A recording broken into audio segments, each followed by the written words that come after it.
नमस्कार दोस्तों। आज मैं आपके सामने उपस्थित हुआ हूँ फिर से। सबसे पहले तो मैं माफ़ी चाहता हूँ कि मैं कल जयपुर नहीं पहुँच पाया।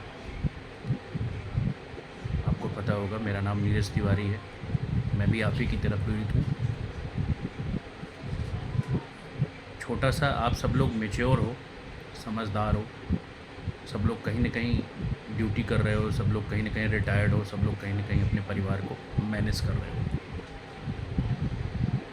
हो सकता है जो मैं बात बोलने जा रहा हूँ आप सबको कहीं न कहीं वो पता हो, लेकिन फिर भी मैं अपनी तरफ से वो बात एक बार फिर आपके सामने कहना चाहता हूँ। पता नहीं आपको मेरी बात कैसी लगे, नहीं लगे, क्योंकि कभी-कभी जब भी आदमी बात कहता है तो कुछ लोगों को अच्छी लग सकती है, कुछ लोगों को नहीं अच्छी लग सकती है या कम अच्छी लग सकती है। तो कोई इसमें संदेह नहीं है कि आज कठिन समय है हम सब के लिए। तो जो मैं बात बोलने जा रहा हूँ, कहने जा रहा हूँ आपसे, उस पर विचार करिएगा कि क्या मैं जो बोल रहा हूँ वो सही है या नहीं है। तो जब भी कठिन समय आए तो हमने यही सीखा है कि उस समय हमें धैर्य रखना चाहिए।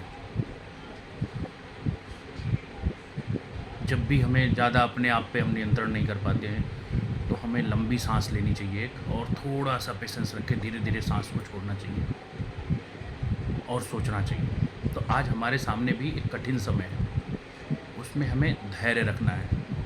और जब भी हमारे पास ये परेशानी आए तो हमें ज़रूर सोचना चाहिए कि हमारे पास इस समस्या से निपटने के लिए, इस समस्या के समाधान के लिए हमारे पास कौन कौन से विकल्प मौजूद हैं। ठीक, अब उन विकल्पों को एक जगह आप लिखिए।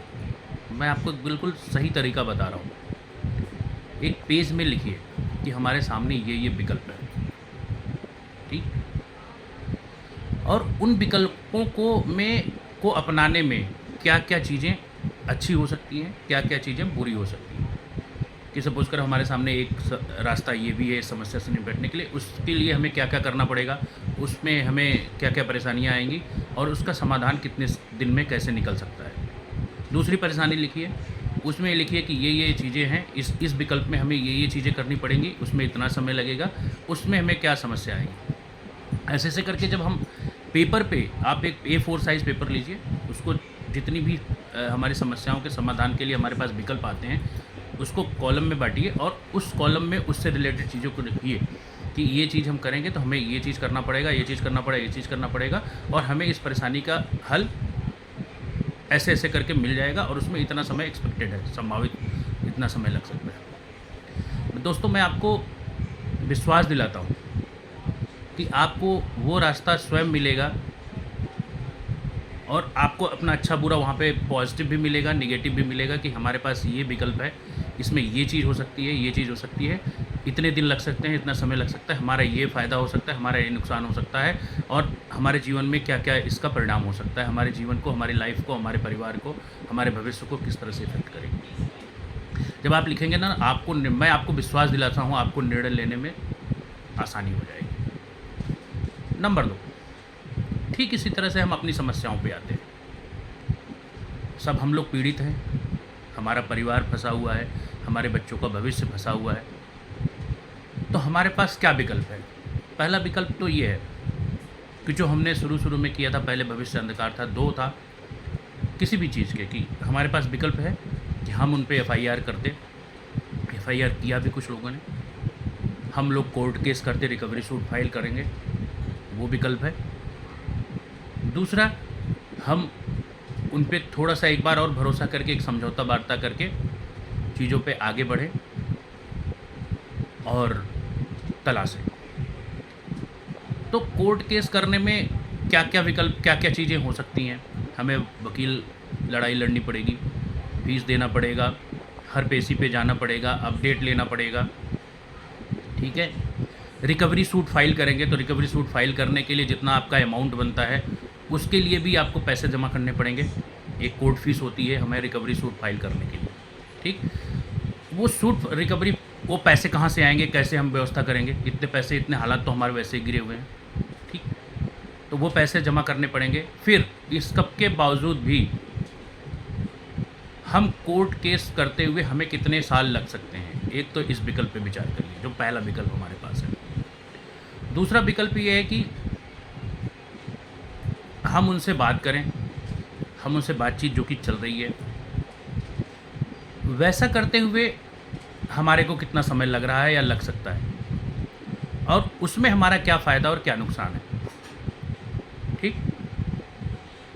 तो जो पहला विकल्प मैंने बताया वो हमारे पास हमेशा उपस्थित रहेगा। क्या हम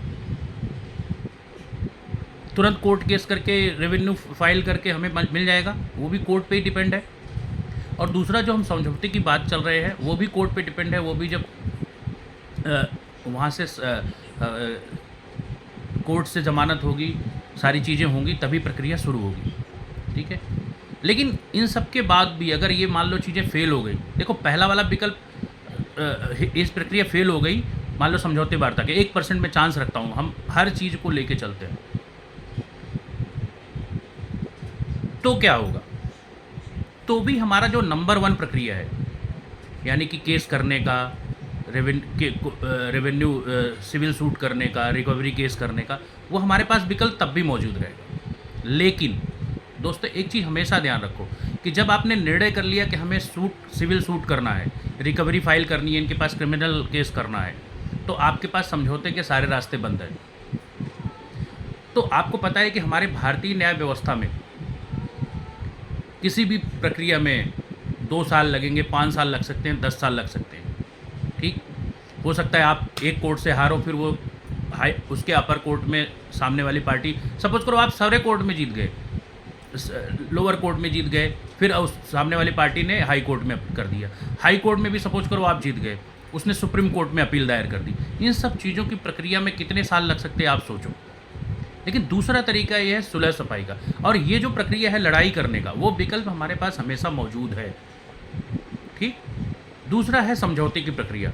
समझौते की प्रक्रिया ऐसी प्रक्रिया है जहां हम कोर्ट केस के बाद भी यही पे करते आ रहे हैं, यार चलो ठीक है हम बहुत दिन लड़ लिए, अब समझौता कर लेते हैं। तो अगर वो प्रक्रिया स्टार्ट हुई है तो एक बार उस प्रक्रिया में थोड़ा समय दे के देखते हैं। मेरा पर्सनली विचार है, मैं किसी के विचारों से प्रभावित नहीं होता हूँ, मेरे भगवान ने दिमाग दिया है, मैं भी अन्न खाता हूँ, तो मेरे इस हिसाब से सोचता हूँ, ठीक है, कि जब एक चीज़ चल रही है, पहले वो हम उस दिशा में आगे बढ़ रहे हैं, अभी वो दिशा में कोई निगेटिव एक्टिविटीज़ सामने नहीं आई हैं, कोई नकारात्मक पहलू सामने नहीं आए हैं, हर चीज़ दिशा में आगे बढ़ रही है। थोड़ा स्लो स्पीड हो सकती है क्योंकि हर चीज़ हमारे कंट्रोल में नहीं है, सारी चीज़ें कोर्ट पे डिपेंडेंट है। अब कोर्ट ज़मानत नहीं देगा तो हम क्या कर लेंगे, कोर्ट पे तो हमारा पूरा वो है नहीं अधिकार। तो मैं आप सबसे यही कह रहा हूँ कि हमारे पास जो पहला विकल्प है लड़ाई का, वो हमेशा मौजूद रहेगा। लेकिन एक बार यहाँ पे टाइम देख लेते हैं, समझौते वार्ता में हो सकता है 1-2 महीने 3 महीने में हमारा काम हो जाएगा, मैं तो कह रहा हूँ मैक्सिमम लेके चलता हूँ ना। लेकिन क्या कोर्ट केस करने से आपको पैसे तुरंत मिल जाएंगे, बल्कि आपकी जेब से पैसे जाएंगे, वकील को देने पड़ेंगे, सारी चीज़ें करने पड़ेंगे, क्योंकि मैं उसका भुक्तभोगी हूँ। मैंने एक टीम बनाई, सारी चीज़ें किया है, वकील को सब कुछ करके के बाद भी मैं वेट कर रहा हूँ, क्यों, क्योंकि वो तो विकल्प हमारे पास हमेशा खुला हुआ है, ठीक। कई बार हम उसके लिए मेरे सर पे बदनामी भी आती है, लेकिन वो भी मैं झेल रहा हूँ, फिर भी मैं साथ में खड़ा हूँ। क्यों, क्योंकि ये एक ऐसी दिशा है, एक डायरेक्शन है जहाँ से हम चीज़ों को जल्दी और अच्छी चीज़ों को प्राप्त कर सकते हैं। तो मैं आपसे हाथ जोड़ के यही निवेदन कर रहा हूँ कि जो प्रक्रिया चल रही है उसमें आप साथ दें। आप देखें तो सही, कोई निगेटिव पहलू आएगा तब आप उस पर डिस्कस करो। किसी चीज़ को निगेटिव करने पे से कोई फ़ायदा नहीं है। कोई चीज़ अगर आपको निगेटिव लगती है, कोई किसी चीज़ पे आपको शक होता है, तो आपके पास नंबर है, मेरा नंबर है, रुगा राम साहब का नंबर है, नरेश काजला जी का नंबर है, ढिल्लन साहब का नंबर है, ये सब विनोद जी का नंबर है, ये सब आपको बताएंगे कि क्या उसमें हम वो आगे बढ़ रहे हैं, आपकी शंका का वो समाधान करेंगे कि इसमें मैं मेरे को वो लगता है तो मैं बोल कर ये लगता है, तो हो सकता है उनके दिमाग में वो चीज़ें नहीं हो तो वो अलर्ट हो जाएंगे, ठीक है। तो मेरे यही कहने का मतलब है कि दोस्तों एक दिशा में आगे बढ़ो, आप लाइफ की भी समस्याएं ऐसे सॉल्व करो। आप देखिए कि आपके पास विकल्प क्या है, उस विकल्प के लिए आपके क्या-क्या करना पड़ेगा, उसमें कितना संभावित समय लग सकता है और जब उसमें अपने आप ही आपको डिसीज़न लेने में मदद मिल जाएगी। इससे ज़्यादा मुझे कुछ नहीं कहना है। आप लोग एक बार फिर से यही निम्न करूँगा कि आप लोग सोचिए, विचार कीजिए, उसके बाद तय कीजिए। जय हिंद, जय भारत, नमस्कार।